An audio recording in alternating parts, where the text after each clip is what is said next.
Hello everyone, welcome to our new PYQ series जहां पे हम प्रीवियस ईयर के क्वेश्चन सॉल्व करने वाले हैं। आप सभी मेरे को जानते ही होंगे, मैं हूं Arpit from favourite free learning platform जहां पे आप सब पढ़ सकते हो physics, chemistry, maths, biology absolutely for free at learnerhub.com।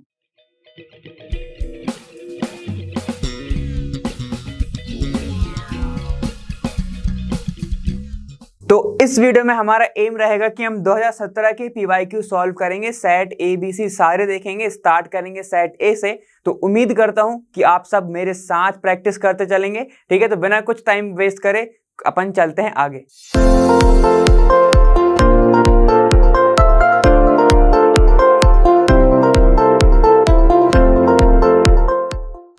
देखो, अब तुम्हारा जो नेक्स्ट क्वेश्चन है वो तुम्हारा कौन सा 24th क्वेश्चन सेट 1 में पूछा गया था। ठीक है, ये तुम्हारा जो ए पार्ट है, ए पार्ट तुम्हारा 3 नंबर का था। ठीक है, इसमें क्या है, इसमें पूछा है अकाउंट फॉर द फॉलोइंग, मतलब कि तुम्हारा पहला वाला जो तुमसे पूछा गया है transition metal shows variable oxidation state.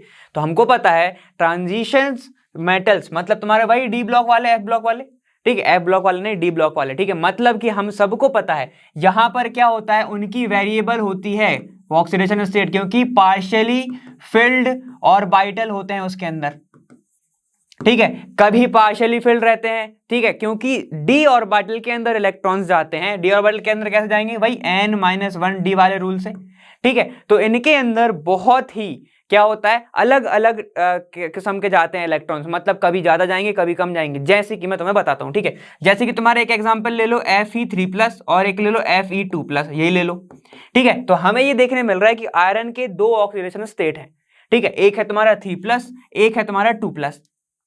ठीक है, मतलब यहां पर वो 3 इलेक्ट्रॉन दे रहा है, यहां पे वो 2 इलेक्ट्रॉन दे रहा है। रीजन यही है क्योंकि उसके पास डी ऑर्बिटल है और उसके अंदर के जो इलेक्ट्रॉन है उनके बिहेवियर अलग अलग है। बिहेवियर कैसे अलग है, मतलब कभी वो ज्यादा इलेक्ट्रॉन है, कभी उसके कम इलेक्ट्रॉन है, तो जंप कर सकता है वो। ठीक है, किसी और को भी दे सकता है वो। ठीक है, तो क्यों, रीजन क्या लिखोगे तुम उसमें, रीजन ये लिखोगे कि डी ऑर्बिटल के प्रेजेंस के कारण, ठीक है, तुम्हारा इसके जो क्या होती है, वेरिएबल ऑक्सीडेशन स्टेट होती है। रीजन क्या है तुम्हारा, डी ऑर्बिटल। ठीक है, presence of D orbital. Clear हो गया इतना। ठीक है, और हम सबको पता है कि एस ऑर्बिटल और डी ऑर्बिटल की लगभग एनर्जी वो है ओवरलैप करती है, जिसके कारण हमें क्या देखने को मिलता है, वहां पे वेरिएबल ऑक्सीडेशन स्टेट देखने को मिलता है। क्लियर हो गया। ठीक, चलो देखो अब तुम्हारा कौन सा है, ZnCdHg आर सॉफ्ट मेटल्स। ये सॉफ्ट मेटल क्यों है, क्योंकि हम सबको पता है ये बात कि Zn, Cd और Hg कॉमन इन सब में एक चीज है कि इनके पास क्या होता है, s2 ऑर्बिटल। ठीक है, NS2 होता है, मतलब कि इनके पास कंप्लीटली फिल्ड होते हैं सब। ठीक है, कंप्लीटली फिल्ड इलेक्ट्रॉन है। कंप्लीटली फिल्ड अगर इलेक्ट्रॉन है तो मतलब वो क्या कर सकता है, वो बॉन्डिंग नहीं कर सकता। अनपेयर्ड इलेक्ट्रॉन ही नहीं है, जब बॉन्डिंग नहीं कर सकता तो किसी से टाइटली बाउंड नहीं होगा, तो कोई हार्ड चीज बना ही नहीं सकता ना। जैसे कि अपन एग्जांपल लिखे थे कि तुम्हारा NaCl का क्रिस्टल है। ठीक है, देखो Na और Cl का एक क्रिस्टल है एक। ठीक है, इनके पास क्या है, दोनों के पास अनपेयर्ड इलेक्ट्रॉन तो है। तो जैसे ही ये लोग जुड़ते हैं, ठीक है, जैसे ही ये लोग जुड़ते हैं तो एक टाइटली बॉन्ड स्ट्रक्चर बनाते हैं, जिसको अपन क्या बोलते हैं, NaCl का क्रिस्टल। ठीक है, क्योंकि वो टाइटली बाउंड इसलिए हो पा रहे हैं क्योंकि अनपेयर्ड इलेक्ट्रॉन है ना। ठीक है, यहां पर तो है ही नहीं, यहां पे क्या है, कंप्लीटली फिल्ड है, तो बॉन्डिंग ही नहीं कर पाएगा। और अगर बॉन्डिंग नहीं कर पाया, ठीक है, बॉन्डिंग नहीं कर पाया तो वो मेटल कौन सा होगा, सॉफ्ट होगा, वो सॉलिड में नहीं आ पाएगा ना। आपस में तेज बॉन्डिंग होगी तभी तो होगा तुम्हारा क्या, तभी तो ज्यादा अच्छा हार्ड होता है वो। क्लियर है। अब देखो E0 value for the Mn2+, Mn3+ से Mn2+। ठीक है, Mn3+ और Mn2+। ठीक है, कपल इज हाईली पॉजिटिव। ये क्या होती है, हाईली पॉजिटिव होती है। ठीक है, एज कंपेयर टू Cr3+ और Cr2+ से। ठीक है, तो हम सबको पता है एक बात कि Mn3+ की अगर हम बात करें तो ये होता है तुम्हारा क्या, यहां पे हम बात करते हैं 3D, तुम्हारा क्या होता है, ये होता है तुम्हारा 4। ठीक है, 3D4। और अगर अपन M2+ की बात करते हैं, ठीक है, M2+ की, ये हो जाता है तुम्हारा 3D5। ठीक है, तो हमें ये देखने को मिलता है कि M2+ में ये क्या हो रहा है, स्टेबल फॉर्म में जा रहा है, स्टेबल फॉर्म में जा रहा है, जिसके कारण इसकी वैल्यू क्या हो जाती है, हाईली पॉजिटिव। ठीक है, तो अनस्टेबल से स्टेबल फॉर्म में जा रहा है तो मतलब वो जल्दी जाना चाहेगा ना, Mn3+ को जल्दी से छोड़ के Mn2+ में जाना चाहेगा, क्योंकि ये ऑलरेडी Mn3+ है अनस्टेबल और ये तुम्हारा क्या है, ये स्टेबल है। तो ये जल्दी से एक इलेक्ट्रॉन को एक्सेप्ट करके किस में जाना चाहेगा, Mn2+ में। और Mn2+ में जाएगा तो उसकी हाईली पॉजिटिव वैल्यू हो जाएगी। ठीक है, यहाँ पे क्या हो गया, ये रिड्यूस हो गया और Mn2+ को तुम क्या बोलते हो, कह सकते हो इसको। ठीक है, ये किसमें हो गया, ये रिड्यूस हो गया ना। ये क्या हो रहा है तुम्हारा, जो रिड्यूस होता है वो सबसे अच्छा ऑक्सीडाइजिंग एजेंट होता है, ये अपन ने पढ़ा भी हुआ है। ठीक है, तो समझ गए इतना। चलो देखो अब आगे देखो, Cr3+ की हम बात करते हैं। जो तुम्हारा Cr3+ होता है, ठीक है, Cr3+ होता है वो T2G, याद आ रहा है, एक होता है T2G और एक होता है Eg। ठीक है, तुमने पढ़ा होगा इसमें, वो जब ऑक्टाहेड्रल वाला पढ़ रहे थे अपन, स्प्लिटिंग पढ़ रहे थे, क्रिस्टल फील्ड थ्योरी। ठीक है, वहां पे अपन T2G की बात करते हैं, जो Cr3+ है। ठीक है, यहाँ पर T2G में क्या होता है, नीचे के जो 3 ऑर्बिटल हैं क्रोमियम के, वो पूरे के पूरे फिल हो जाते हैं। पूरे के पूरे अगर ये फिल होगा तो ये क्या होगा, स्टेबल, ये हो जाएगा स्टेबल। अगर ये स्टेबल है तो ये अनस्टेबिलिटी में थोड़ी जाएगा। ठीक है, ये स्टेबल है अभी, जैसे ये Cr2+ में जाएगा, ये क्या है तुम्हारा, अनस्टेबल है, ये है तुम्हारा अनस्टेबल। ठीक है, तो देखो कोई भी चीज, कोई इंसान भी भले हो, लेकिन वो स्टेबल से अनस्टेबल की साइड नहीं जाता है। ठीक है, जिसके कारण इसकी वैल्यू क्या होती है, थोड़ी कम पॉजिटिव होती है, किससे, तुम्हारे Mn3+ से Mn2+ में। ठीक है, रीजन क्या लिखोगे, रीजन लिखोगे क्योंकि Mn3+ जा रहा है अपने स्टेबल फॉर्म में। ठीक है, तो उसकी वैल्यू होती है पॉजिटिव। ठीक है, लेकिन वहीं पे हम बात करें, अगर Cr3+ है वो ऑलरेडी स्टेबल है। क्यों स्टेबल है, क्योंकि उसकी T2G वैल्यू है। T2G में उसके जो है क्या तुम्हारे, अगर हम बात करते हैं यहां पे, उसके पास है हाफ फिल्ड ऑर्बिटल हैं।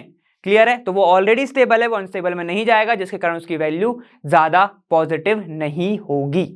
क्लियर है। ठीक है, अब इसका जो बी पार्ट था, ऐसे तुम्हें मिल जाएंगे पूरे 3 नंबर। ठीक है, अब इसका जो बी पार्ट था उसमें क्या पूछा था, उसमें तुम्हारा पूछा था कि सिमिलरिटी बताओ, एक सिमिलरिटी बताना है, एक डिफरेंस बताना है, किसके बीच में, एक लेंथेनाइड और एक्टिनाइड के बीच में।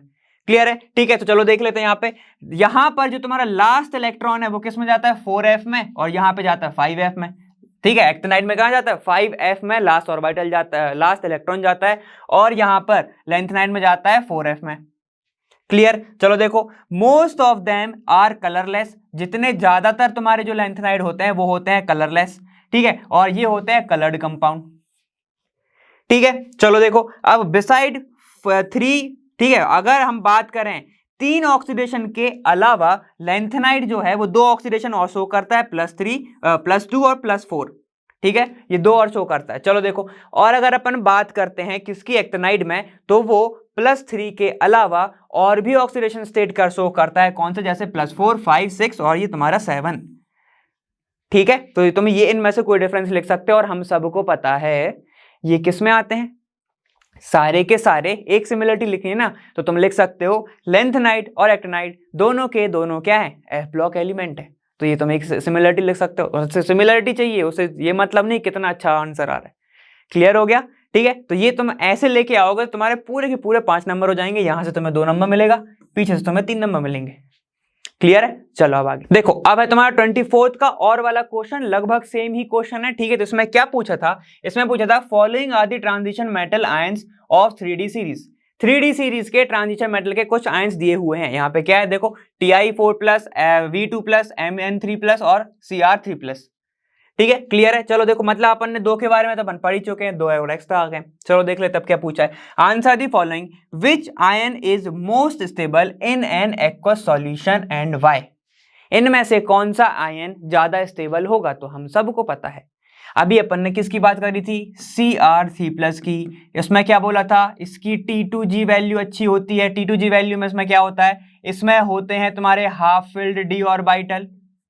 ठीक है, हम सबको पता, चलो किसकी बात कर रहा हूं, T2G। T2G से किस में जाता है, एक होता है Eg, यहां पर होते हैं 2 ऑर्बिटल, यहां पे होते हैं 3 ऑर्बिटल, याद आ रहा है। ठीक है, तो यहां पर 3 ऑर्बिटल Cr3+ के भर जाते हैं, जिसके कारण ये होता है स्टेबल। ठीक है, तो एक्वस फेज के अंदर क्रोमियम 3+ ज्यादा क्या होगा, तुम्हारा स्टेबल होगा। क्लियर है, क्यों, क्योंकि ये तुम्हारा कौन सा है, half filled orbital, half filled orbital. Clear है ना। चलो देखो, अब आ जाओ, which ion is a strong oxidising agent. अभी तो बात करी थी, क्या होता तुम्हारा, Mn3+ चला गया Mn2+ में। ठीक है, तो यहां पर इसने क्या किया है, एक इलेक्ट्रॉन को गेन करके, ये पहले होता है अनस्टेबल, ठीक है, और ये है स्टेबल, ये है तुम्हारा स्टेबल। क्लियर है? तो जो रिड्यूस हो रहा है वो अच्छा ऑक्सीडाइजिंग एजेंट होता है। तो सबसे अच्छा स्ट्रॉन्ग ऑक्सीडाइजिंग एजेंट कौन सा हो जाएगा तुम्हारा? Mn3+। क्लियर हो गया इसमें? ठीक है, क्यों? एक इलेक्ट्रॉन को लूज करेगा, इसमें चला जाएगा। इसका अगर आंसर तुमसे और डिटेल में देना हो तो तुम क्या लिखोगे? हाफ फिल्ड डी और बाइटल। और भी इंफॉर्मेशन देनी है तो बोल देना कौन सा डी? चौथे नंबर का डी। क्लियर है? चलो देखो अब क्या है, which ion is a colourless and Y. इनमें से कौन सा कलरलेस होगा और कौन सा नहीं होगा? तो सिंपल सी बात है, एक चीज लिख के आना, कलर्ड आयन वो होते हैं जिनके पास अनपेयर्ड इलेक्ट्रॉन्स होते हैं। ठीक है, अनपेयर्ड इलेक्ट्रॉन ऐसे लिख रहा हूं, होते हैं। जिसके पास अनपेयर्ड इलेक्ट्रॉन नहीं है, अनपेयर्ड इलेक्ट्रॉन नहीं है, तो सुनो अब अच्छे से, अनपेयर्ड इलेक्ट्रॉन नहीं है, जंप नहीं कर पाएगा एनर्जी को गेन करके, एनर्जी को गेन ही नहीं कर पाएगा कोई इलेक्ट्रॉन, तो वापस अब अगर उसको ऑर्बिटल में आना है तो वो एनर्जी रिलीज कर ही नहीं सकता, और एनर्जी रिलीज ही नहीं कर सकता तो वो कलर कैसे दिखाएगा? समझ गए? यही पढ़ा है ना हमने कि एक ऑर्बिटल है, उसने एनर्जी गेन करी, दूसरे ऑर्बिटल में आया, ठीक है, मतलब जंप करके आ गया, घूम रहा है अभी बाहर, इसमें बहुत एनर्जी है। अब जैसे जैसे उसकी एनर्जी वो रिलीज करेगा सराउंडिंग में और अपने ऑर्बिटल में वापस आएगा, तो जो एनर्जी उसने रिलीज करी उससे ही तो हमें कलर दिखता है। ठीक है, ये किसकी बात हो रही है? जब तुम्हारा अनपेयर्ड इलेक्ट्रॉन था। अब मान लो पेयर्ड इलेक्ट्रॉन है तो दोनों जा ही नहीं सकते, ऐसे थोड़ी जाएगा।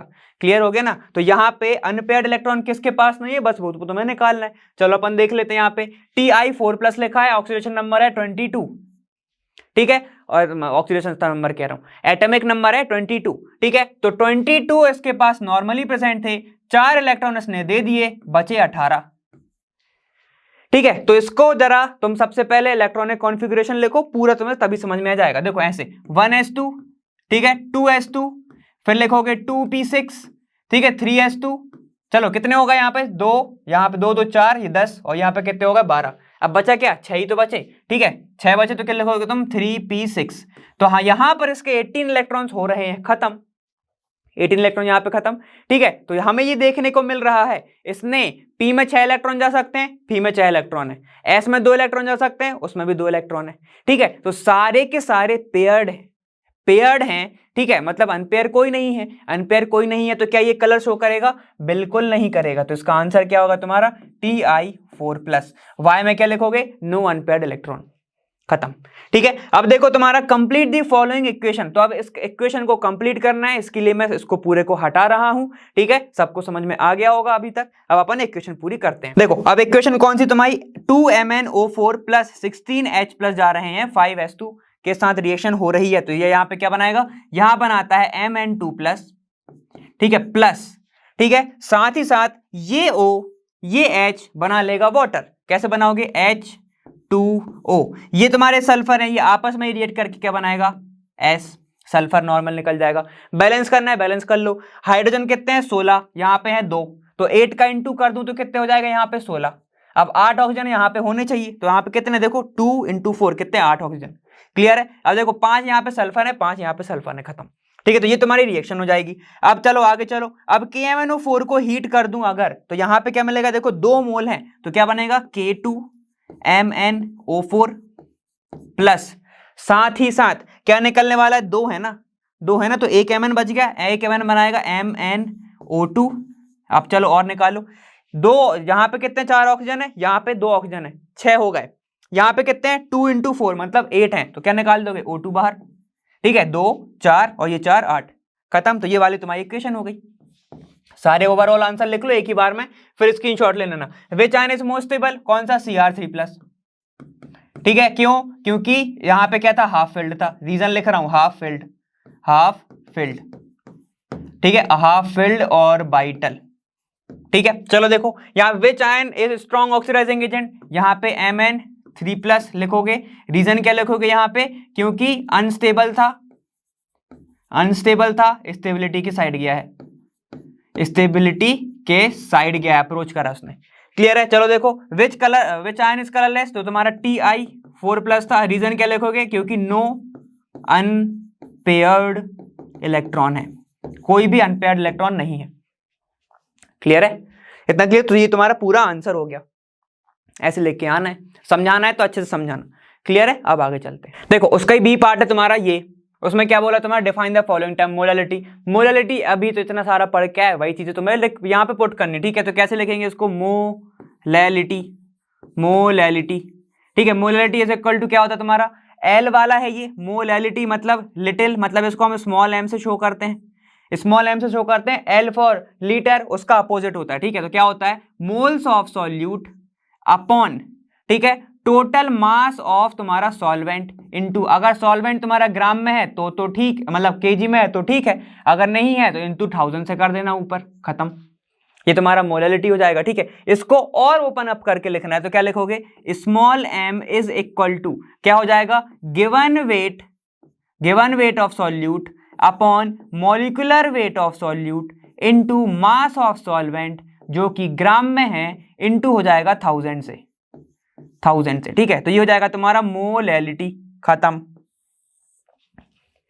कोई दिक्कत नहीं होनी चाहिए, ठीक है? और अगर अच्छे से नंबर चाहिए तो इसकी यूनिट लिख देना, मोलैलिटी इज इक्वल टू हो जाएगा मोल्स, ठीक है? मोल्स की यूनिट मोल, ठीक है? यहाँ पे क्या है, केजी इनवर्स लिख दो, केजी इनवर्स, ठीक है? तो ये तुम्हारा क्या हो जाएगा, यूनिट ऑफ मोलैलिटी, खत्म। यहाँ पे तुम्हें मिल गया 1 नंबर। उसके बाद सेकंड चीज है तुम्हारी एबनॉर्मल मास।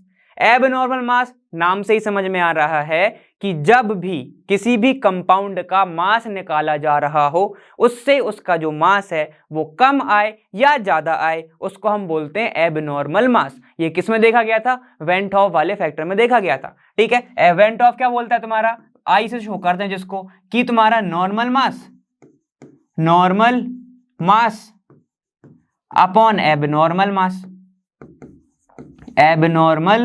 मास। इसका कारण क्यों है, क्यों होता है एबनॉर्मल, क्योंकि कुछ आयन सॉल्यूशन में डिसोसिएट होते हैं, कुछ एसोसिएट होते हैं, जिसके कारण उसकी जो मास है, ठीक है, या फिर तो उसका जो मॉलिक्यूलर मास है वो या तो ट्वाइस हो जाता है या तो कम हो जाता है, ठीक है? तो हमसे ये क्या देखा गया कि तुम्हारा जो नॉर्मल मास होता है, नॉर्मल मास से जो तुम कैलकुलेट कर रहे हो, कैलकुलेटेड मास अगर चेंज आता है, या तो उसका तुम्हारा मास, जो मास है वो कम आए या तुम्हारा ज्यादा आए, तो उसको तुम क्या बोलते हो, एबनॉर्मल मोलर मास, खत्म। यही था तुम्हारा, नाम से समझ में आ रहा है?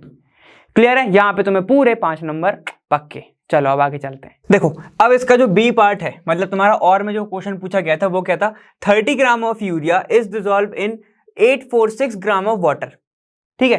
30 ग्राम यूरिया डिसॉल्व है 846 ग्राम ऑफ वाटर में, ठीक है? Calculate the vapour pressure of water for this solution if vapour pressure of pure water at 298 kelvin is 23.8 mmHg, ठीक है? तो ये तुम्हारा कुछ है, चलो ठीक है। तो इसके बारे में हमें ये देखना है कि क्या आंसर आएगा। सबसे पहले तुम्हें पता होना चाहिए vapour pressure, lowering of vapour pressure का फॉर्मूला।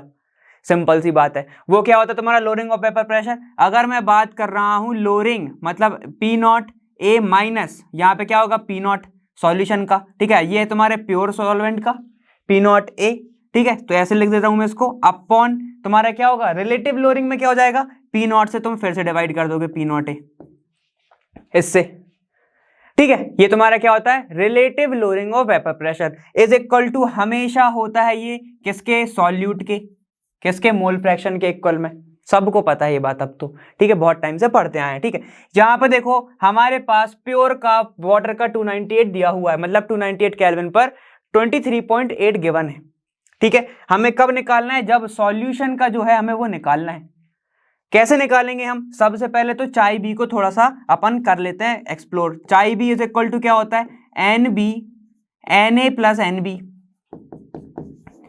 ठीक है? हमको ये पता है कि इसके सामने, ठीक है, वाटर के मोल के सामने इसके मोल काफी ज्यादा कम है, ठीक है? तो हम सबसे पहले इसको ही उड़ा देंगे, चाई बी को हम मान लेंगे जीरो, नेगलेक्ट कर देंगे।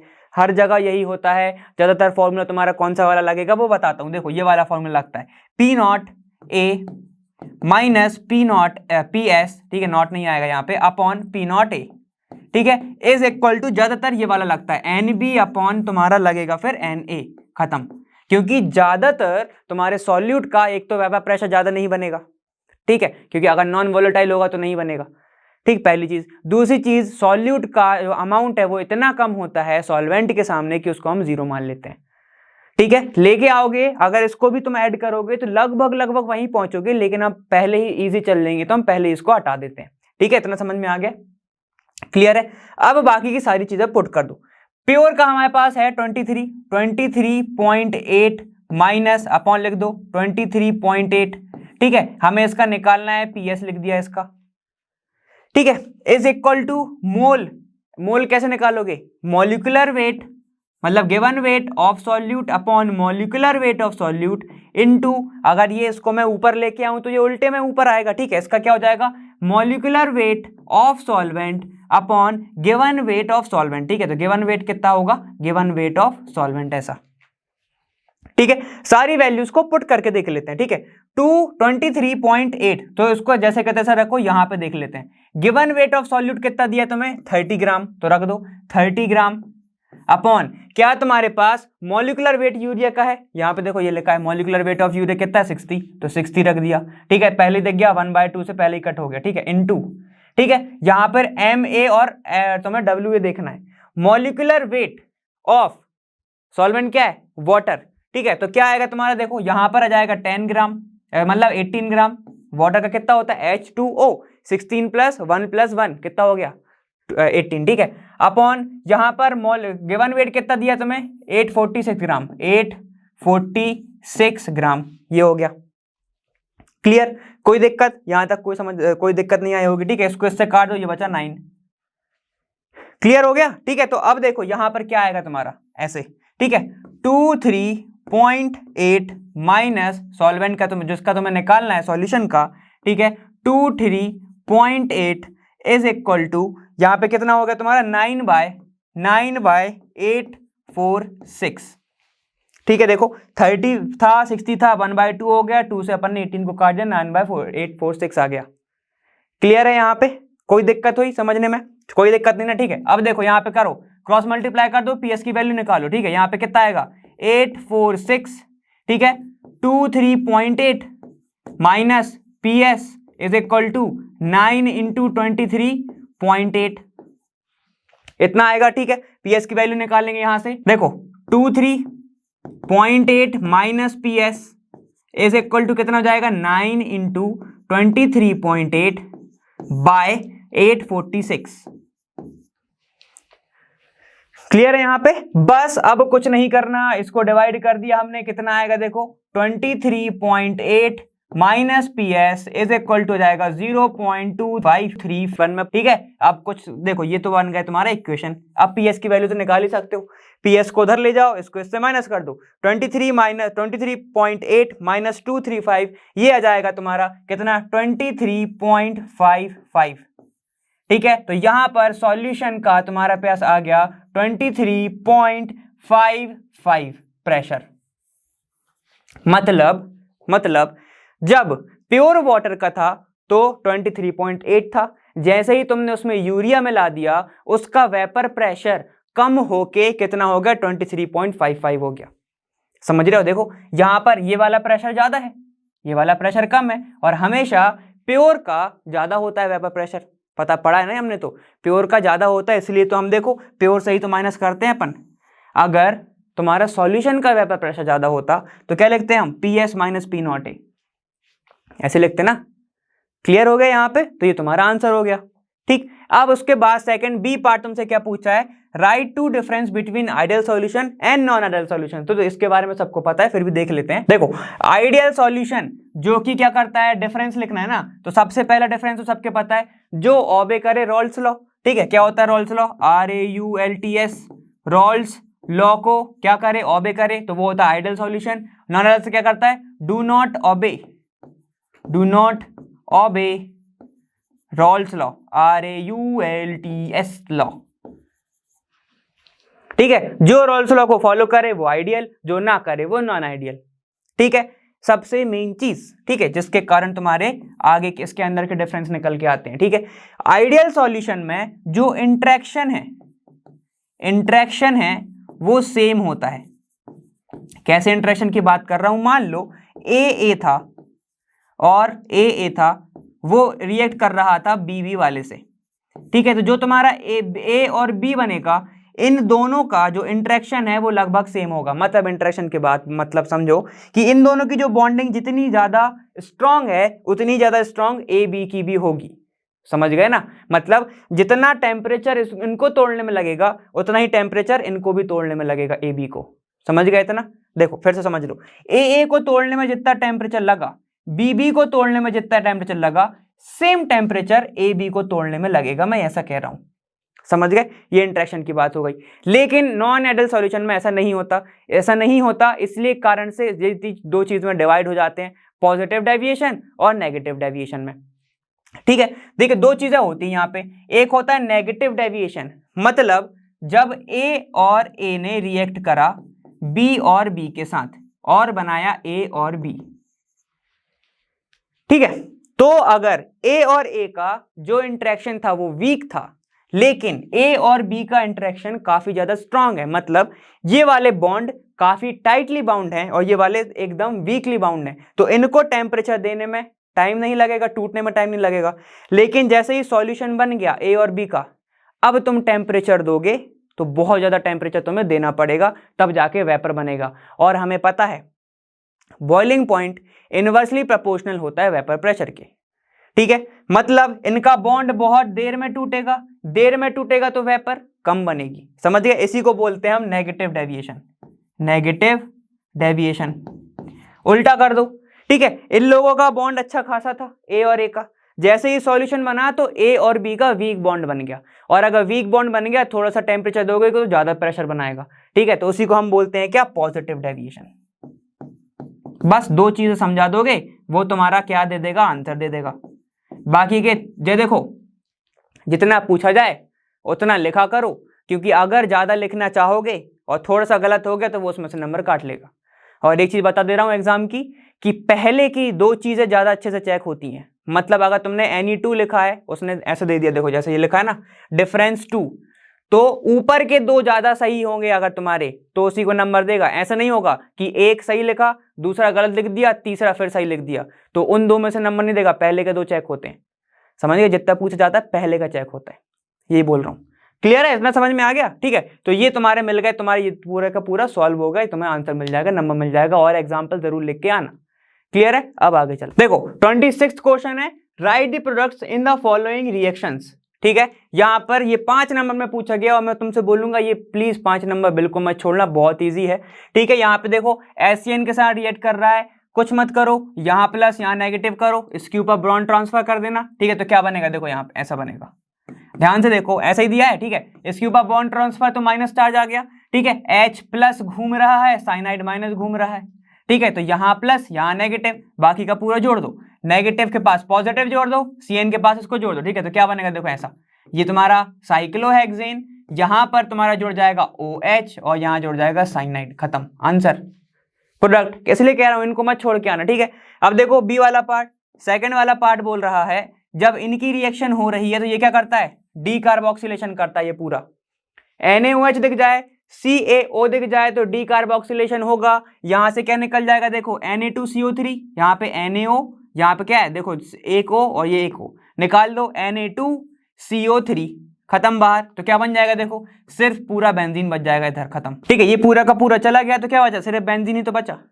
ठीक है, ये तुम्हारा ऐसे आंसर हो जाएगा। चलो अब यहां पर बात करो, क्या है? CH3CH यहां पर क्या दिया है? डायबल, और हमें पता है जब भी क्या जाए तुम्हारा DIBAL, ये आ जाए H, ये क्या करा देता है? ये होता है रिड्यूसिंग एजेंट, ये होता है रिड्यूसिंग एजेंट।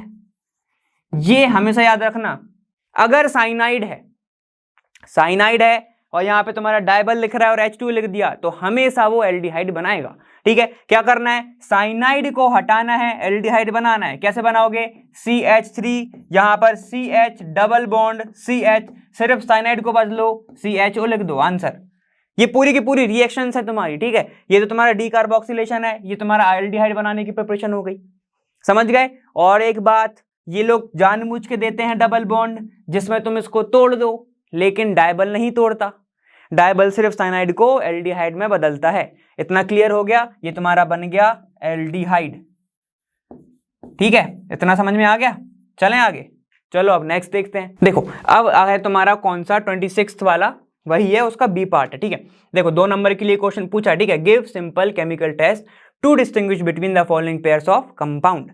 अब तुम्हें टेस्ट बताने हैं कि इन अगर तुम्हें ये सब चीजें मिल गई मिक्सचर में तो कैसे डिस्टिंग्विश करोगे कि ये ब्यूटेनल है, ये तुम्हारा कौन सा, ये तुम्हारा है ब्यूटेन 2,1। ठीक है, तो हम अगर उसको ऐसे लिखना चाहें कि एक हमारा है एल्डिहाइड, एक है हमारा एल्डिहाइड, एक है हमारे पास कीटोन। हमको पता है कि एल्डिहाइड जो है वो ऑक्सीडाइज हो जाता है। ठीक है, लेकिन अगर हम कीटोन की बात करें तो इसको तो भैया बहुत ही ज्यादा कंडीशंस देनी पड़ती है, बहुत ही अलग चीज हो गई कीटोन को ऑक्सीडाइज करना। ठीक है, तो देखो यहाँ पे ऑक्सीडेशन नहीं हो रहा है, ऑक्सीडेशन नहीं हो रहा है तो हमारे पास एक रिएजेंट होता है जो ऑक्सीडेशन कराता है। ठीक है, वो तुम्हारा कौन सा है, वही सिल्वर नाइट्रेट, कौन सा, एल्कलाइन। तो देखो ऐसा कि अगर मैं एल्डिहाइड इसकी बात करूं 1 2 3 की, ये जो हमारा अल हो गया ब्यूटेनल। ठीक है, 1 2 3 और एल्डिहाइड का कार्बन काउंट होता है तो 4 हो गया ब्यूटेनल, बाकी के हाइड्रोजन लगा लेना 3 2 2। ठीक है, देखो जब इसकी रिएक्शन मैं कराता हूं तुम्हारा सिल्वर अमोनिकल नाइट्रेट, तुम्हारा यही होता है टॉलिन्स रिएजेंट, याद आ रहा है सबको। ठीक है, टॉलिन्स रिएजेंट प्लस ये 2, यहां पे क्या होगा तुम्हारा बेसिक नेचर में होगा ये। ठीक है, बेसिक होता है। तो जब ये कराता है तो तुम्हारा ये क्या कराता है, जनरली ये ऑक्सीडेशन ही कराता है, सामने वाले को किस में बदल देता है, वो करस्पॉन्डिंग एसिड में। अगर तुम्हारा एल्डिहाइड है तो करस्पॉन्डिंग एसिड में बदल देगा। क्या बनाएगा, देखो 1 2 3 और ये तुम्हारा 4 COO माइनस, साथ में क्या निकालेगा Ag, जो कि सिल्वर मेरा टेस्ट मतलब क्या देगा, सिल्वर कलर का देगा। चलो देखो यहाँ पे प्लस क्या क्या निकलेगा, वाटर निकल जाएगा, यहाँ पर तुम्हारा अमोनिया निकल जाएगा, खत्म। ठीक है, यहाँ पे ऐसा हो जाएगा, 2 तुम्हारा ये देगा, 4 मॉलिक्यूल इसका देगा।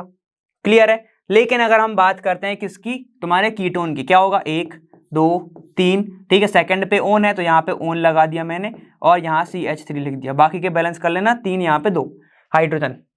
क्लियर। अब इसकी रिएक्शन मैं करा रहा हूं अगर 2Ag NH3 whole twice bracket, ठीक है, ये प्लस OH माइनस बाहर घूम रहा होगा। ठीक है, ये क्या देगा, नो रिएक्शन, यहां पर कोई भी रिएक्शन नहीं देगा। इस डाउनवर्ड का मतलब है कि ये PPT बना रहा है और ये कुछ भी नहीं बना रहा है। जब कुछ नहीं होगा तो समझ जाओगे कौन सा तुम्हारा कीटोन है, और अगर नीचे जाके कुछ चीजें जम रही है तो क्या समझ जाओगे कि वहां पे एल्डिहाइड प्रेजेंट है। क्लियर हो गया यहाँ पे। ठीक है, देखो तो ये तो वाला पार्ट हो गया, यहाँ पे 1 नंबर तुम्हें यहाँ पे मिल गया। उसके बाद देखो बेंजोइक एसिड और फिनॉल। ठीक है, क्या है तुम्हारा बेंजोइक एसिड और फिनॉल। बेंजोइक एसिड कैसे दिखता है, ऐसे दिखता है, देखो C6H5 COOH। फिनॉल कैसे दिखता है, ये ऐसे दिखता है, फिनॉल दिखता है तुम्हारा OH ऐसा। ठीक है, अब इसकी रिएक्शन मैं कराना चाहूं तो किसके साथ कराऊंगा, FeCl3 के साथ। तो फिनॉल क्या देगा तुम्हें, यहां पे फिनॉल देगा तुम्हें वॉयलेट कलर, वॉयलेट कलर का एक कंपाउंड, कलर्ड कंपाउंड। ठीक है, वहीं पे अगर मैं इसकी रिएक्शन कराना चाहूं C6H5COOH की FeCl3 के साथ, ठीक है, तो क्या बनेगा, यहां पे एक बफ्ड कलर मिलता है। ठीक है, बफ्ड कलर C6H5COO माइनस, यहां पे मिलेगा ये 3 बार जुड़ा होता है Fe से, क्योंकि वैलेंसी भी तो सेटिस्फाई करेगा ना, FeCl3 है, ये 3 प्लस है, इसकी वैलेंसी 1 होगी, क्योंकि ये क्या बनाता है, कार्बोक क्या बनाता है, एसीटेट आयन, एक वैलेंसी के साथ वैलेंसी सेटिस्फाई करेगा, 3 बार जुड़ेगा। ठीक है, ये बनाता है बफ्ड कलर, बफ्ड कलर का कंपाउंड। ठीक है, साथ में तुम्हारा एसिल निकाल देना बाहर। क्लियर हो गया। अगर वॉयलेट कलर मिल रहा है तो तुम्हारा फिनॉल है, अगर तुम्हें क्या मिल रहा है वहां पे, बफ्ड कलर मिल रहा है, तुम्हारा कौन सा है वहां पे, तुम्हारा बेंजोइक एसिड है। क्लियर, इतना ही तो इजी था, समझ गए। तो यहाँ पे तुम्हें 5 नंबर पक्के हो गए। चलो अब आगे चलते हैं। देखो 26 का और पार्ट है तुम्हारा कौन सा, सबसे पहले तुम्हें करानी है इटार्ड रिएक्शन। ठीक है, यहाँ पे इटार्ड रिएक्शन है, डायरेक्ट तुम्हारा पूछ लेता है वो केमिकल रिएक्शन से।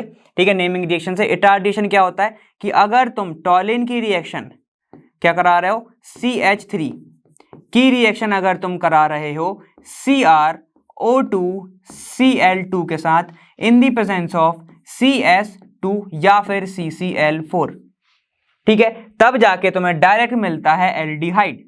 क्या मिलता है तुम्हें, बेंजल्डिहाइड। कैसे याद रखेंगे सर? तो मैं बहुत अच्छे से एक स्टोरी बताता हूं, ठीक है। देखो, करो कल कैसे याद रखोगे? करो कल, ठीक है। करो कल कसम से कैसे याद रखोगे? कसम से, ठीक है। करो कल कसम से, ठीक है। क्या हो गए हैं? टायर्ड हो गए हैं ऑल डे, ठीक है। तो क्या क्या याद रखोगे इस चीज से? ऐसे देखो, करो कल मतलब CRO2 Cl2, ये याद रखोगे। कसम से याद रखना CS2, ये याद रखोगे। टायर्ड हो गए हैं तो इससे दो चीजें याद रखना, एक तो तुम्हारा टोलुइन और दूसरा टायर्ड से क्या समझ में आ रहा है? इटार्ड, ठीक है। ये चीजें हो गई। ऑल डे से क्या समझ में आ रहा है तुम्हें? एल्डिहाइड। ये हो गई तुम्हारी ट्रिक, डायरेक्ट बन गया। बीच का कॉम्प्लेक्स तुमसे नहीं पूछता है, तो अगर पूछ भी लिया तो वो भी लिख लो, ठीक है। क्या बनेगा यहाँ पे? ऐसे बनता है, देखो, एक वैलेंसी जो है CH बस रखना, ठीक है। यहां पर जोड़ देना O से, CrO एक जो वाला H है इसको दे दो और Cl2, खत्म, ऐसा, ठीक है। बीच का प्रोडक्ट ये होता है। बॉइल करते हो तब जाके तुम्हें क्या मिलता है? बेंजल्डिहाइड। ऐसा क्या मिलता है तुम्हें? बेंजल्डिहाइड मिलता है। ऐसे बीच का प्रोडक्ट अगर पूछ लिया तो बता सकते हो कम से कम कि तुम्हारा क्या बनता है? एक क्रोमियम का एक छोटा सा कॉम्प्लेक्स टाइप का बनता है। समझ गए इतना? ठीक है। अगर पूछ लिया तो वैसे नहीं पूछेगा, डायरेक्ट क्वेश्चन पूछता है तुम्हारा। कैसे याद रखोगे? इटार्ड आ गया, टायर्ड है, तो क्या करेंगे? काम कल करेंगे, ठीक है। तो करो कल कसम से क्या याद रखोगे? CS2, ठीक है। देखो, ये C, ये S, क्या याद रखोगे? CS2, ठीक है। करो कल कसम से टायर्ड हो गए ऑल डे, टायर्ड से क्या याद रखोगे? दो चीज, टोलुइन और तुम्हारा इटार्ड, ठीक है। ये तुम्हारा ये हो गया। चलो देखो, लास्ट में तुमसे है एक स्टीफन पूछिए। स्टीफन भी बहुत इजी है, ठीक है। स्टीफन, ठीक है। क्या लिखोगे? PHEN, ठीक है। रिएक्शन, इसमें क्या होता है? इसमें भी कुछ नहीं होता। मान लो तुम्हारा क्या है? CH3C ट्रिपल बॉन्ड N, ठीक है। साइनाइड बोलता है सुनो कल, SnCl2, ठीक है। या फिर ऐसे लिख के दे सकता है SN प्लस HCl, ऐसे भी लिख सकते हो, कोई दिक्कत नहीं, बनता यही है। रिडक्शन होगी, क्या बनाएगा ये? बीच में सबसे पहले एक बनाता है एल्डिमीन कॉम्प्लेक्स, लिखना है तो लिख लो वरना कोई दिक्कत नहीं, ठीक है। डायरेक्ट लिख सकते हो तुम, CH double bond NH HCl, ऐसा बनाता है। इसको बोलते हैं एल्डिमीन कॉम्प्लेक्स, ठीक है। इसका ही नाम होता है। जब इसके अंदर तुम डालते हो वाटर, जैसे ही तुम इसके अंदर डालते हो वाटर, ठीक है, तो क्या करो? यहां से H जोड़ो 2 बार, यहां पे डबल बॉन्ड O जोड़ दो, कुछ नहीं करना। देखो कैसे जोड़ोगे? H2O, H2O जोड़ दो, ठीक है। यहाँ पे OH, यहाँ पे OH, कैसे बनाएगा? देखो, यहां से ऐसे तोड़ना, ये तोड़ा, यहां पर O लगाया, यहां H2 लिख दो, खत्म। तो कैसे बनेगा? देखो, CH3C डबल बॉन्ड O, ये एक H प्लस क्या निकल गया? NH4Cl, खत्म, बन गया तुम्हारा प्रोडक्ट, ठीक है। तो जब भी तुम्हें स्टीफन से एल्डिहाइड बनाना हो, मतलब तुम्हें साइनाइड से एल्डिहाइड बनाना हो, तो स्टीफन रिएक्शन तुम्हारे काम आती है। ये स्टीफन सर क्या कराते हैं? फन कराते हैं, ठीक है। सुनो, ठीक है, साइनाइड से याद रखना, सुनो सुनो, यहां पे क्या आएगा? सुनो कल, ठीक है। क्या? कल, सुनो सुनो कल, ठीक है। SnCl याद आ गया। क्या करना है हमें? यहां पे हमें HCl पीन के फन करना है ऑल डे, खत्म, ठीक है। इसको कृपया अपने जिंदगी में लागू ना करें, ट्रिक है, ट्रिक की तरह उपयोग करें, डिस्क्लेमर, समझ गए? यहां पे क्या है? सुनो कल हमें क्या करना है? HCl पीना है ऑल डे और फन करेंगे। तो ऐसे समझो, स्टीफन सर कल सुन के क्या कर रहे थे? फन कर रहे थे, HCl को पी के फन कर रहे थे, तो ऑल डे कर रहे थे, ऐसे समझ लो। स्टीफन ने ऑल डे करा, क्या? फन करा HCl के साथ। जैसे समझना है वैसे तुम ट्रिक बना सकते हो, ठीक है। वैसे अपन को याद ऐसे बहुत इजीली रख सकते हो, समझ गए इतना? ये तुम्हारी स्टीफन हो गई, काफी ज्यादा इजी। अब थोड़े आगे चलते हैं। देखो, अब बी पार्ट है तुम्हारा। बी पार्ट में 3 चीजें, मतलब वो 2 नंबर तुम्हें मिल गए, अब 3 नंबर तुम्हें इस पार्ट में मिलेंगे, ठीक है। क्या है तुम्हारा? देखो, benzoic acid plus benzaldehyde reaction है, डायरेक्ट तुम्हें करनी है, तो कैसे करोगे? बेंजोइक एसिड है, यहां पे कर लो बेंजोइक एसिड, क्या बनाओगे? COOH, ठीक है। अब एक रिएक्शन याद दिलाओ मेरे को, अगर मैं इसकी रिएक्शन कराऊं NaOH के साथ, ठीक है, किसी भी मेटल के साथ, तो क्या बनाएगा ये ऐसा बनाएगा, कैसा, देखो ये बनाएगा C डबल बॉन्ड ONA, ऐसे बनाएगा ये। ठीक है, अगर मैंने इसकी रिएक्शन करा दी वापस CaO प्लस NaOH के साथ, NaOH के साथ, तो क्या बनेगा, देखो यहां से पूरा का पूरा कंपाउंड निकल जाएगा बाहर, बनेगा सिर्फ बेंजीन। ठीक है, बेंजीन की रिएक्शन है, डायरेक्ट करा दो COHCl के साथ, ये कौन सी रिएक्शन है तुम्हारी, गेटरमैन, क्या बनाएगा ये बेंजल्डिहाइड, खत्म, ये बना देगा तुम्हारा C डबल बॉन्ड O, ये H बेंजल्डिहाइड। कोई दिक्कत, डायरेक्ट ऐसे कर सकते हो, कोई दिक्कत नहीं है इसमें। ठीक है, चलो देखो, अगर तुम्हें ऐसा लग रहा है कि डायरेक्ट इसको रिड्यूस करके कर सकते हैं तो वैसे कर सकते हो, या फिर एक और तरीका है, अगर तुम इसको क्या करो SOCl के साथ करा दो, तो यहाँ पे Cl बन जाएगा, Cl बन जाएगा, फिर उसको वापस तुम्हें आगे ऐसे ही प्रोसीड करना पड़ेगा। क्लियर हो गया इतना? ठीक है, चलो, तो ये अपने एक पार्ट हो गया। उसके बाद कौन सा तुम्हारा बी पार्ट, एसीटोफिनोन को तुम्हें बेंजोइक एसिड में बदलना है। एसीटोफिनोन क्या होता है तुम्हारा, देखो यहां पर तुम्हारा ये हो गया ऐसे, कौन सा ग्रुप, COO, यहां पर C डबल बॉन्ड O, यहां पर होगा CH3। ठीक है, इसको बोला जाता है एसीटोफिनोन। एसीटोफिनोन में अगर मैं डायरेक्ट डाल दूं KMnO4 प्लस KOH, तो ये डायरेक्ट सीधे के सीधे तुम्हें पहुंचा देगा बेंजोइक एसिड पर, क्या बना देगा ये COOH। ये प्रॉपर्टी होती है KMnO4 is a very very very very strong oxidising agent, जिसके कारण अगर मिथाइल दिख रहा है उसे, अगर हाइड्रोक्सिल ग्रुप दिख रहा है तो वो डायरेक्ट ऑक्सीडाइज कर देता है। क्लियर हो गया इतना? चलो देखो, अब है तुम्हारा ethanoic acid 2 hydroxy ethanoic acid, ये बनाना है। ठीक है, तो चलो इसको भी बना लेते हैं। एथेनोइक एसिड कैसे दिखेगा, CH3 C double bond O, ये OH, इसकी रिएक्शन में करा दूं SOCl2 के साथ, तो क्या करेगा, यहाँ पे क्लोरीन जोड़ देगा, Cl CH2, यहां पर जुड़ जाएगा C डबल बॉन्ड OH, ये बन गया। अब तो बहुत इजी है, क्या करना है, बेस में डाल दो NaOH या फिर KOH, तो ये Na और ये Cl सखी संगी निकल गए बाहर, NaCl बना के, यहाँ पर OH, ये CH2, ये COOH, खत्म, ये बन गया तुम्हारा। अब ये रिएक्शन तुम कब कब कैसे कैसे कर सकते हो, कैसे समझ में आएगा कि कहाँ जाना है। ठीक है, तो सुनो बीच में क्या क्या होगा, इतना समझ में आएगा, ये पूरी रिएक्शन हो गई तुम्हारी, ये तुम्हें पूरे के पूरे 5 नंबर मिल गए। ठीक है, अब देखो सर आपने इतना सब चीजें कर दिया, कैसे कर दिया, ठीक है, क्योंकि बेटा मेरे को एंड स्टार्टिंग प्रोडक्ट पता था। ठीक है, किसका, इसका COOH का। ठीक है, मुझे जाना था बेंजल्डिहाइड पे, यहाँ पे, ठीक है, यहां पे जाना था मुझे। अगर तुम सारी की सारी चीजों से रूबरू हो, मतलब तुम्हें पूरी रिएक्शंस पता है, तो तुम बहुत इजीली कर सकते हो, तुम्हें कुछ नहीं करना, OH हटाना है, तुम्हें वहां पे एक H लगाना है। कैसे कर सकते हो वो सब अपन ने प्रोसेस से पढ़ी हुई है। ठीक है, एसीटोफिनोन की बात कर लेते हैं यहाँ पे अपन। देखो अब एसीटोफिनोन क्या होता है, C डबल बॉन्ड O, यहाँ पे क्या होता है CH3 होता है। एंड प्रोडक्ट मुझे पता था कि क्या होता है तुम्हारा COOH, COOH, तो देखो CO तो पहले से ही था, इसको हटाना था, OH लगाना था, तो मैं क्या कर सकता, इसको पूरे को ऑक्सीडाइज कर दूं, ऑक्सीडाइज कर दूंगा तो क्या हो जाएगा तुम्हारा COH, OH आ जाएगा वहां पे। ठीक है, तो इसको मैंने इसलिए क्या डाल दिया था KMnO4 और KOH। ठीक है, मगर मेन चीज ये है कि तुम्हें स्टार्ट का प्रोडक्ट और जो तुम्हें बनाना है उसका फॉर्मूला पता होना चाहिए। ठीक है, देखो लास्ट में तुम्हारा क्या है, ethanoic acid CH3 C double bond OH, और तुम्हें बनाना क्या था, देखो हाइड्रोक्सिल बनाना था। ठीक है, 2 पे हाइड्रोक्सी है, मतलब यहाँ पे, ठीक है, CH2 COOH, एक काउंट इसका होता है कार्बन, एक इसका काउंट होता है। ठीक है, तो 1 2 पे हाइड्रोक्सी एथेनोइक एसिड। तो मुझे क्या पता था, इस जो OH है यहाँ पे उसको तो नहीं चेंज करना, देखो इसको चेंज नहीं करना है, मेरे को किसको चेंज करना था, बस यहाँ पे OH लेके आना था। कैसे लेके आ सकता हूँ, एक ही तरीका था।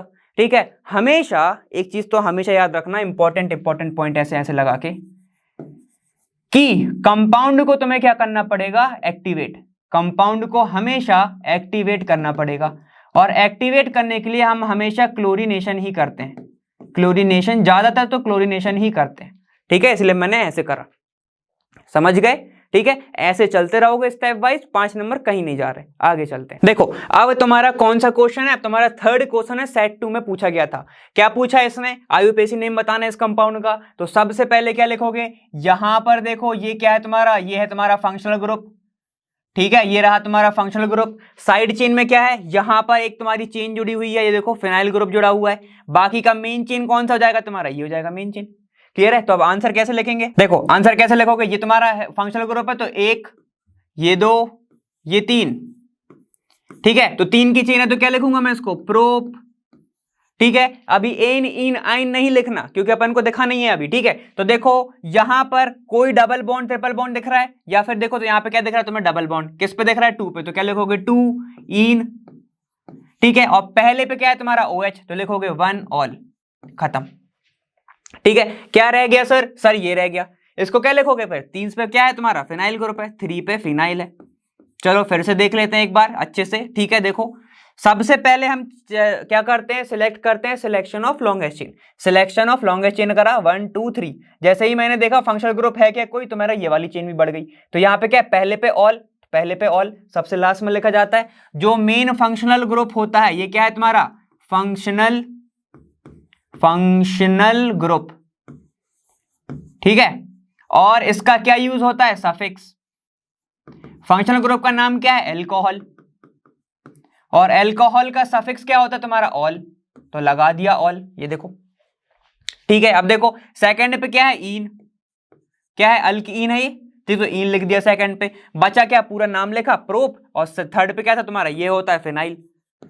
चलो तो आंसर ही हो गया। चलो अब देख लेते हैं यहाँ पे, 3 पे फिनाइल, 2 पे इन और 1 पे ऑल, पूरे चेन का नाम क्या है, प्रोप, ठीक है। 3 फिनाइल प्रोप, 2 इन 1 ऑल, यही लिखा है, इजी, ठीक है। अब आगे चल, देखो इनने क्या किया था कि हर सेट में ना एक ऐसे सिमिलर क्वेश्चन दे दिए थे, ठीक है। अब ये क्या, देखो 5th क्वेश्चन तुमसे पहले सेट में क्या पूछा था, तुमसे पूछा था अलाइलिक। अब यहाँ पे क्या होगा, देखो क्या पूछ रहा है, विनाइलिक, ठीक है।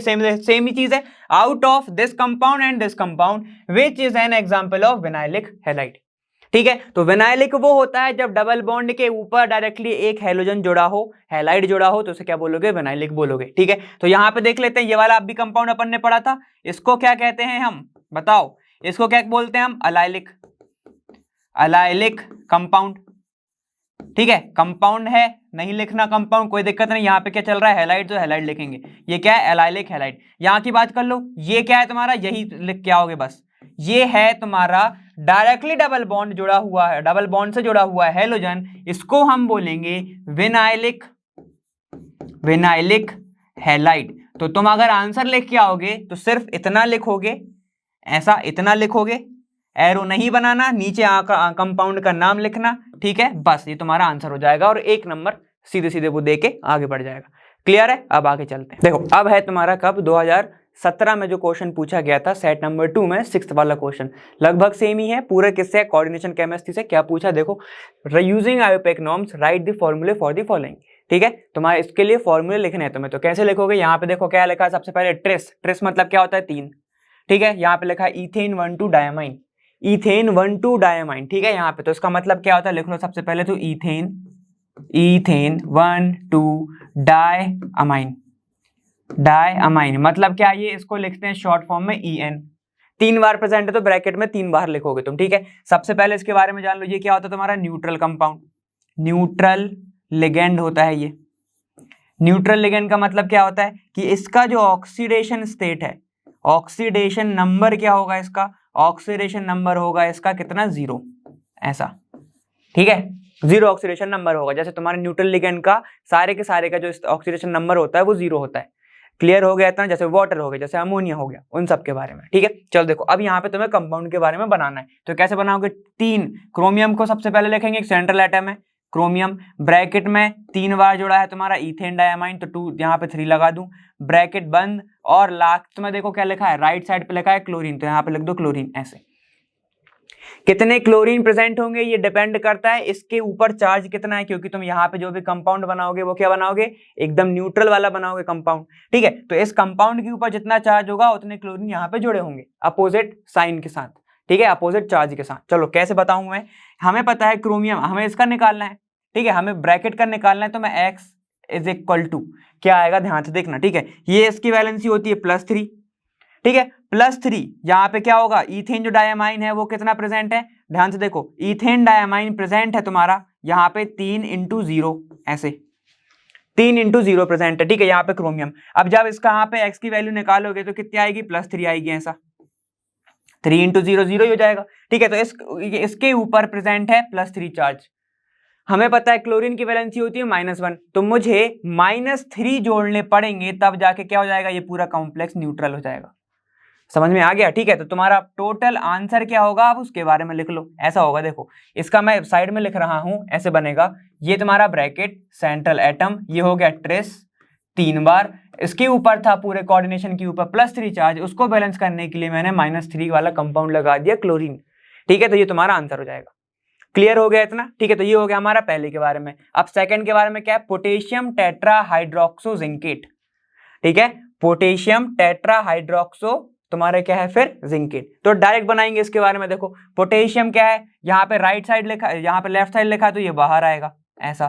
ठीक है, जिंक अंदर है, सेंट्रल एटम में, देखो जिंक के बाहर क्या लिखा है इसमें, यहाँ पर अगर जब भी तुम्हें जिसके भी साइड में लिखा रहे उसका ऑक्सीडेशन स्टेट मतलब क्या समझ जाओगे कि ये क्या है तुम्हारा सेंट्रल एटम है।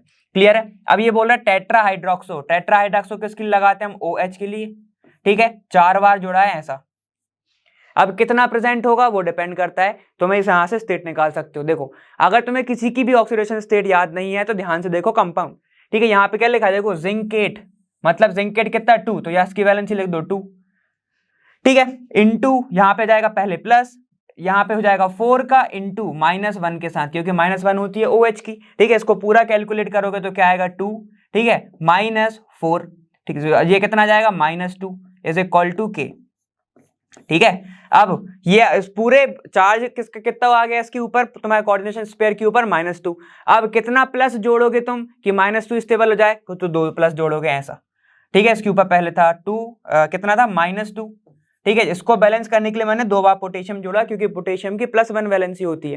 ठीक है, तब मैंने ऐसे जोड़ दिया। तो फाइनल आंसर क्या लिखने वाले हो तुम, ऐसे लिखोगे K2 ZnOH टेट्रा, मतलब 4 बार, खत्म। ये हो जाएगा तुम्हारा आंसर, बहुत ज्यादा इजी। ठीक है, तो ऐसे तुम लिखोगे डायरेक्ट। अगर ये भी लिख के आ गया, ये नहीं समझा है तो भी कोई दिक्कत नहीं है। ठीक है, अगर ये सीधे सीधे बना पा रहे हो तो बहुत अच्छी बात है। चलो, तो ये होगा तुम्हारे 2 नंबर ऐसे मिल जाएंगे। देखो अब तुमसे सेट 3 में पूछ लिया था बेंजाइलिक हैलाइड। ठीक है, देखो यहाँ पे क्या है, out of this compound and this compound which is an example of benzylic halide, कौन सा एग्जाम्पल होगा। ठीक है, तो हमें पता है PH का मतलब क्या होता है तुम्हारा, ये वाला ग्रुप, फिनाइल ग्रुप। ठीक है, ऐसा। तो देखो मैं इसको बनाना चाहूंगा, क्या लिखा है PHCH Cl2, तो ऐसे बनेगा, ये PH, इससे डायरेक्टली अटैच है तुम्हारा CH और दो Cl ग्रुप जुड़े हुए। क्लियर है? चलो अब सेकंड वाला देखो, यहां पर ये फिनाइल ग्रुप, ठीक है, ये फिनाइल ग्रुप, इससे जुड़ा हुआ है CH2 और 2 Cl ग्रुप ऐसे। तो एक चीज हमेशा याद रखना, बेंजीन से डायरेक्टली अटैच्ड कार्बन होगा बेंजाइलिक कार्बन, और उससे डायरेक्टली अटैच कार्बन से डायरेक्टली अटैच ग्रुप, या फिर यहां पे क्या हैलाइड है, अटैच्ड हैलाइड, उसको हम क्या बोलेंगे, बेंजाइलिक हैलाइड। क्या बोलोगे उसको, बेंजाइलिक हैलाइड। ठीक है, अब अगर कोई भी ग्रुप हो तो बेंजाइलिक लग जाता है। जैसे यहां पे हेलोजन की बात हो रही है, अगर मैं इसकी जगह पे OH लगा देता 2 क्लोरीन की जगह, तो वो हो जाता बेंजाइल अल्कोहल। ठीक है, यहां पे मैं डबल बॉन्ड OH लगा देता तो वो क्या हो जाता, बेंजोइक एसिड। ठीक है, अगर मैं यहां पे लगा देता तुम्हारा CH डबल बॉन्ड O लगा देता तो वो तुम्हारा होता बेंजल्डिहाइड। समझ रहे हो? ठीक है, तो तुम्हारा ऐसे हो जाएगा वो। क्लियर? देखो ये वाला तुम्हारा आंसर होगा, इसको अपन क्या बोलेंगे, बेंजाइलिक हैलाइड, बेंजाइलिक हैलाइड।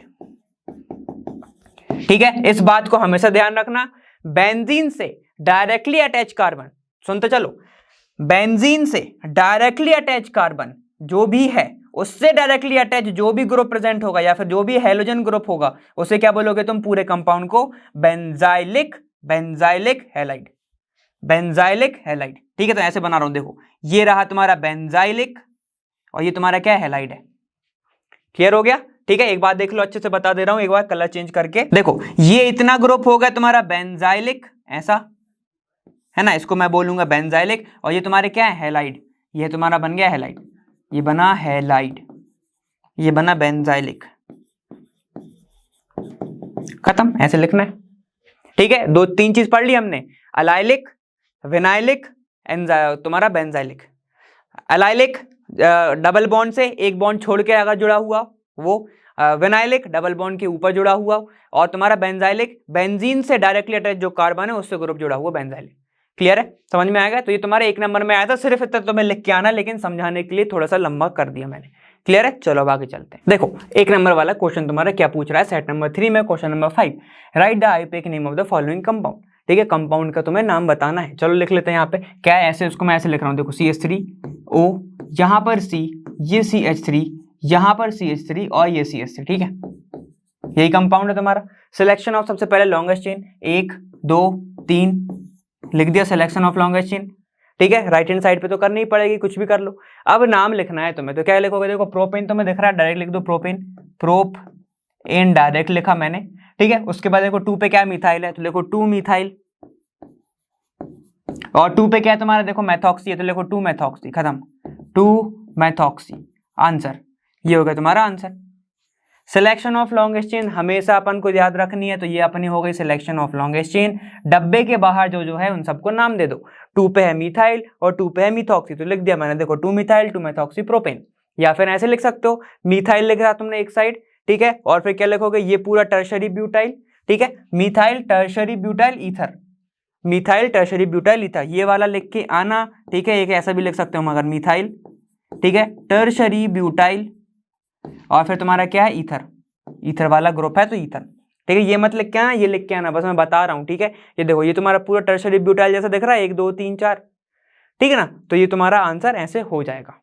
खत्म, ये वाला हो गया आंसर। अब आगे चलते हैं। देखो क्वेश्चन नंबर जो 9 है सेट 3 में आया हुआ है, सेट 3 का 9 क्वेश्चन है, और 2 नंबर में पूछा गया था वही तुम्हारा कोऑर्डिनेशन कंपाउंड से। क्या बोल रहा है, देखो यूजिंग आईयूपैकिनोम। ठीक है, यहाँ पर राइट दी फॉर्मूले फॉर दी फॉलोइंग, सेम चीज। ठीक है, यहाँ पे क्या है, ए वाला बनाना है सबसे पहले, पोटेशियम ट्राईऑक्सिलेटो।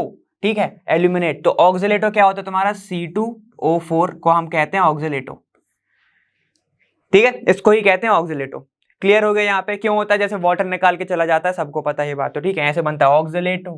ठीक है, ऑक्सिलिक एसिड में से वाटर निकाल दो, ऑक्सिलेटो बन जाएगा तुम्हारा। ठीक है, चलो देखो यहाँ पर, ठीक, यहाँ पर अब क्या करना है तुम्हें, वाटर, अब वो मत समझ जाना कि ऑक्सिलेटो ने एनहाइड्राइड ऑक्सिलेट बन गया। ठीक है, एनहाइड्राइड ऑक्सिलिक एसिड, वो वाला मैं नहीं बोल रहा हूँ मैं। ठीक है ना, तो तुम्हारा ये होता है ऑक्सिलेटो। चलो अपन देखते हैं पोटेशियम। पोटेशियम लिखा है लेफ्ट हैंड साइड, तो लेफ्ट हैंड साइड लिखूंगा मैं। सबसे पहले देखो एल्यूमिनेटो लिखा है, तो यहाँ पर सेंट्रल मैटर रहेगा एल्यूमिनेट। ठीक है, ये कितनी बार जुड़ा है, देखो 3 बार, तो लिखूंगा मैं C2O4 होल थ्राइस, ऐसा।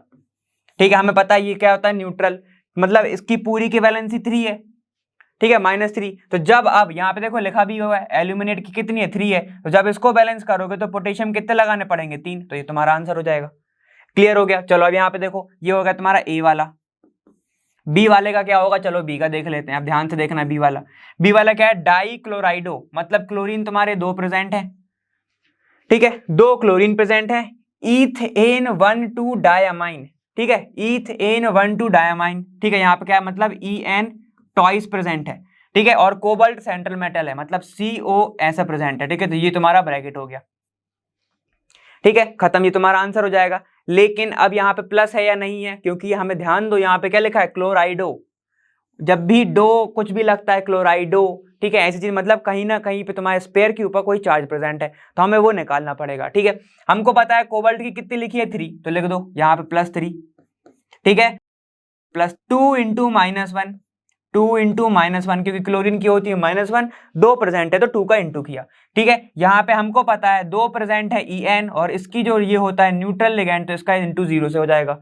ठीक है, हम स्पेयर का निकाल रहे हैं इसलिए x आ जाएगा, इसके ऊपर स्पेयर का चार्ज निकाल रहे हैं इसलिए x आ जाएगा। क्लियर हो गया। ठीक है, तो +3 -2 और ये +0 = x, x की वैल्यू निकालोगे ये हो जाएगा +1, ऐसा। ठीक है, तो इसके ऊपर मतलब प्लस चार्ज प्रेजेंट है, तो ये तुम्हारा अब आंसर होगा। ठीक है, ऐसे खाली छोड़ के जाते तब नहीं मानते आंसर। ठीक है, ये तुम्हारा आंसर हो जाएगा।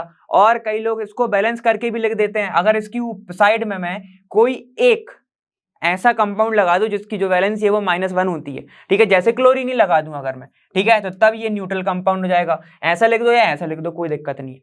ठीक है, क्लियर हो गया इतना, क्योंकि इसकी -1 होती है, ये दोनों एक दूसरे को क्या कर देगा, कैंसिल, और न्यूट्रल कंपाउंड बन जाएगा। ठीक है, तो तुम लिख के सिर्फ इतना वाला आना, देखो कितना लिख के आओगे, इतना। ठीक है ना, ये ना भी लिखोगे तो भी चलेगा। क्लियर। तो ये तुम्हारा आंसर हो जाएगा, 2 नंबर तुम्हें ऐसे मिल जाएंगे। खत्म होता है पीवाईक्यू, अपन ने 2017 के पूरे कवर कर चुके हैं। ठीक है, अगले वाले वीडियो में आने वाले पीवाईक्यू के बारे में अपन बातें करेंगे। उम्मीद है काफी इंटरेस्टिंग लगा होगा, आपसे बहुत सारी चीजें बनी होंगी। ठीक है, उम्मीद तो मैं यही करता हूं। तो चलो अब मैं तुमसे मिलूंगा आने वाली वीडियो में, और मैं मिलूंगा वहां लर्न फ्री ऐप पर, बेस्ट जहां।